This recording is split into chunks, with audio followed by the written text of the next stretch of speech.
Hi, this is Barry Brooksby. We hear often in the financial world about an average rate of return. I want to share with you what that really means. If you have a portfolio of $1 million, let's make an assumption that the million has a rate of return of 100%.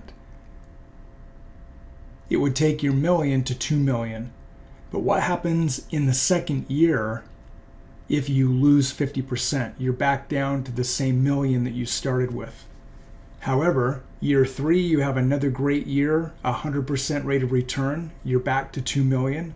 But unfortunately, in year 4, your portfolio drops another 50%. So what's happened in that time frame? At the end of the 4-year time frame, you have the same million that you started with. So 4 years have gone by, no gain on your money. Now watch as I click on the Show Rate of Return button. And I'm sharing this with you because financial advisors in Wall Street would tell you that you had an average rate of return of 25%. They'd tell you you're a phenomenal investor, you averaged a 25% rate of return, but you're looking at your balance and saying, look, I've got the same million that I started with 4 years earlier.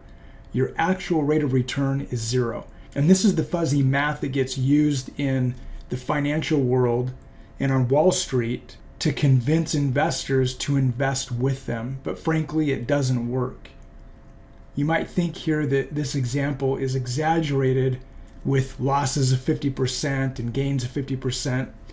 But take a look at this. This is the SP500 index, which is quite possibly the most well-known and popular index in the country. And notice that in 1997, there was an aggressive increase of 106%. Then at the peak in March of 2000, the S&P 500 began to drop dramatically, and over the course of the next 3 years, lost 49%. October 2002, it began to climb again through October 2007, which was a 101% rate of return during that course of time. And then we all know the crash in 2008 began, and the S&P 500 lost 57%, bottoming out in March of 2009. But look at the trajectory it's been on since then, just skyrocketing, 330% increases through August of 2019. But what does the future hold? The US has massive amounts of debt, over $27 trillion.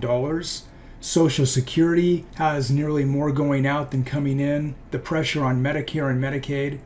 There's only 2 options that the government has. They can either cut spending or they can raise taxes to take care of all these unfunded liabilities, which unfunded liabilities have a staggering $155 trillion due. That means we're on the hook for $155 trillion in the future.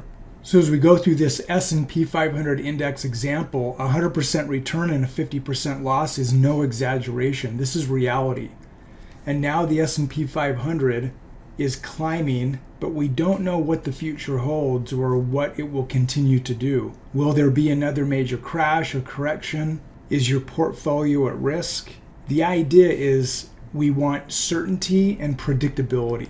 And when you have certainty and predictability in your portfolio, there's more peace of mind. So the next time you hear a financial advisor or some television commercial promoting financial advice talking about an average rate of return, that's an immediate red flag for you to know that what they're talking about is completely meaningless. We want to see actual rates of return. We want to know what's really going to happen to our portfolio. I would invite you to reach out to me, schedule a call to learn more about this and other financial topics, but also how you can get guarantees, tax-free use of money, and never have to worry about market volatility through the infinite banking strategy. Cash value, whole life insurance that's fully guaranteed that will bring you more peace of mind. Get to the bottom line, discover what's really happening in your portfolio. Reach out to learn more.